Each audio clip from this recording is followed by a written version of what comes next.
Greetings and welcome back to room 303 in our chats with Emily, as we're calling our readings through the poetry of Emily Dickinson. The poems contained in the Johnson edition, the collected poems of Emily Dickinson. We turn now to poem 142, Whose Are the Little Beds I Asked? Now I find this a fascinating poem. When it first appeared actually in publishing in St. Nicholas number 18 of June 1891, it was titled The Sleeping Flowers, and it's a pretty decent title, although Emily never, as we've said many times, never gave these poems titles. This is a dialogue type poem, and if you know how to read it that way, and I think this is that influence from Plato's dialogues, then all of a sudden I think you can understand she's having a conversation with Mother Nature, and she's another flower poem. She's going to be talking about flowers. We love these flower poems, right? Our assumptions are that you've been following our stuff at learnstrong.net, down that left-hand side, Chats with Emily, our playlist. I'm hopeful that you've already been exposed to our introductory set of comments, and I'm really hopeful that you've already been following the preceding 141 poems we just finished with, Some Too Fragile for Winter. Now, Judith Farr, the scholar, called this a jaunty poem, and I love that because it does actually work that way. It's a fun way to see it. She called it cozy, rosy, purposefully naive, and I kind of like that as well. We're at the end of the winter, before the spring, and obviously Emily's love of botany and science will be clear in this poem. She says it this way.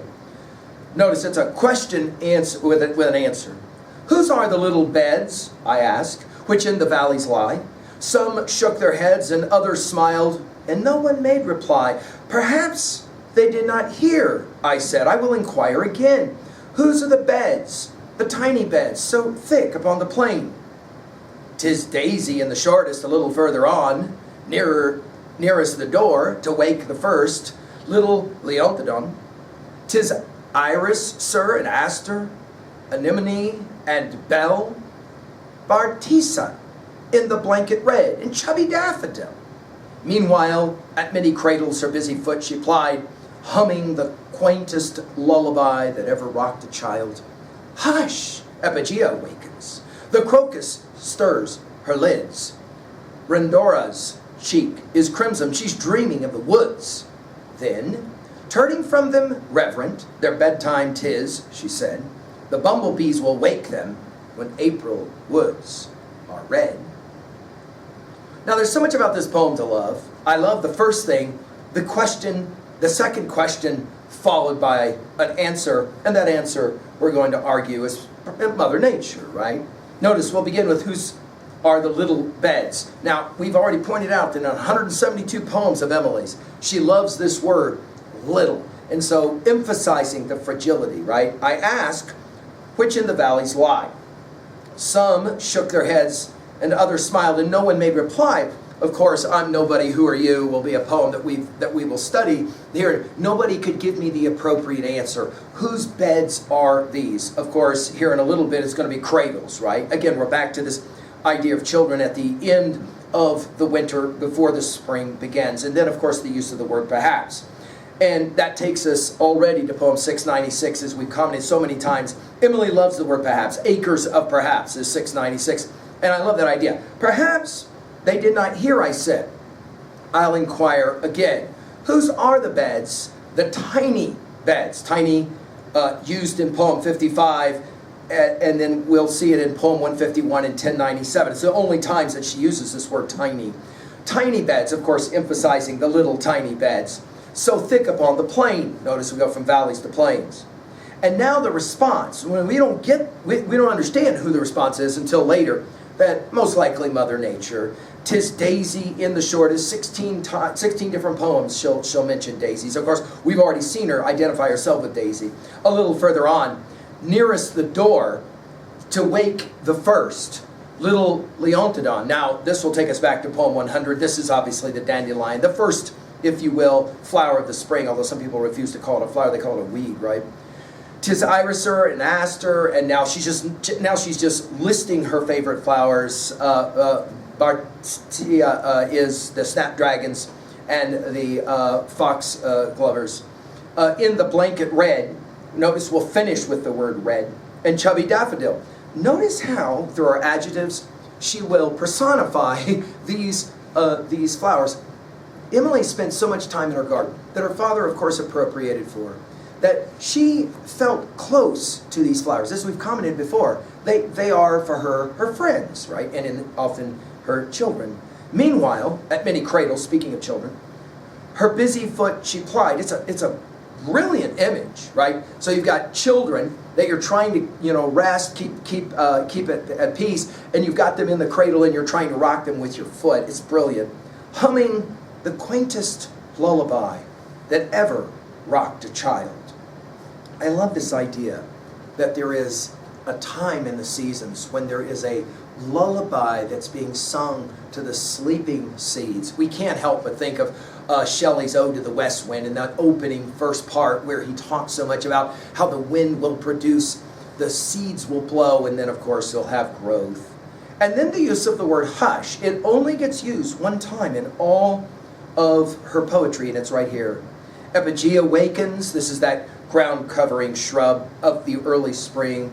Of course, everything in Emily's poetry is about waking up, we seem to think. The crocus stirs her lids. This will take us back to poem 22 with crocus. The Redora's cheek is crimson. We're going to finish, of course, again with red. Redora here is a fascinating use of this word. My Emily group brilliantly pointed out that Emerson has a very famous poem about the Redora, and we'll share it here in a moment at 3a. Cheek is crimson. She's dreaming of the woods, and this idea that the flowers dream of what is to come. This personification is brilliant. Then, turning from them reverent. Believe it or not, the word reverent only gets used one time in all of her poetry, and it's here. Reverentially gets used several times, but the word reverent only gets used one time. And to me, this is the key word of the poem.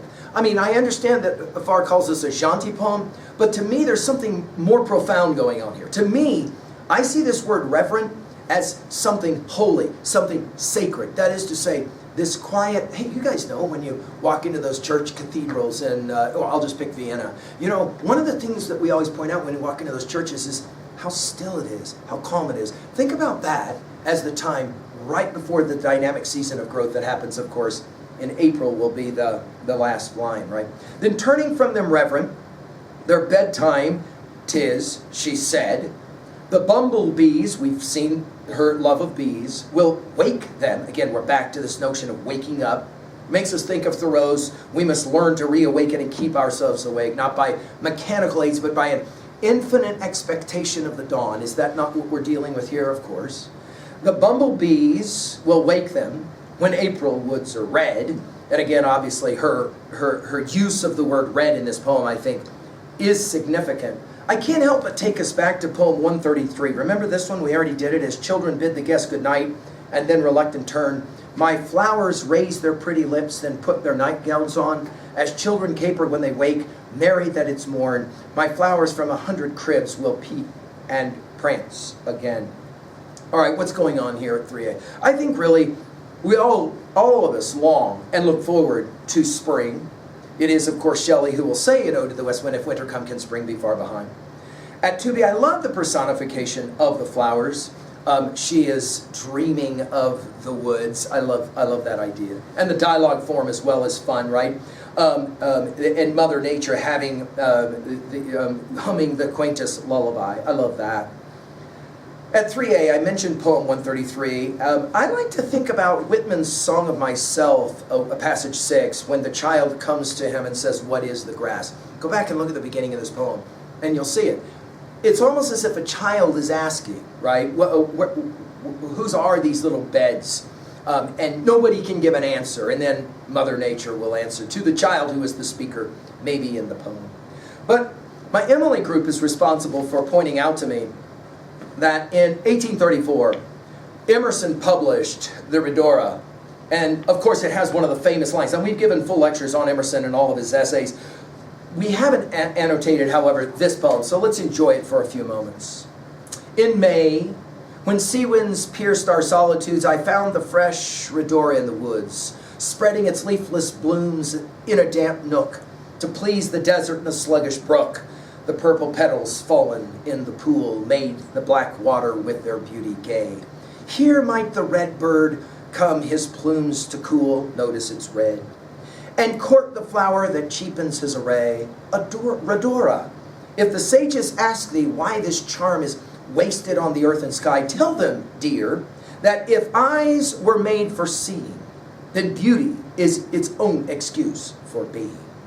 Why, thou wert there, O rival of the rose. I never thought to ask, I never knew, but in my simple ignorance suppose, the selfsame power that brought me there brought you. If eyes were made for seeing, then beauty is its own excuse for being. I think my Emily group's onto something. I think it is very possible that this poem is a product of Emily's possible reading of that poem.